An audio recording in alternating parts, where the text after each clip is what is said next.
Ang babaeng pimabagsak sa eroplano, sa gitna ng gubat ng digmaan, humuhuni ang mga bala at nagtatakbuhan ang lahat.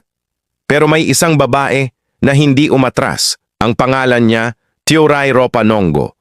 Isa siyang batang gerilya na lumaban para sa kalayaan ng Zimbabwe. Habang umiikot sa himpapawid ang helikopter ng kaaway, huminga siya ng malalim, tinaas ang baril at pinaputok ito ng buong lakas, parang tumigil ang oras. Hangin lang ang kalaban niya, pero tila narinig ng langit ang kanyang sigaw.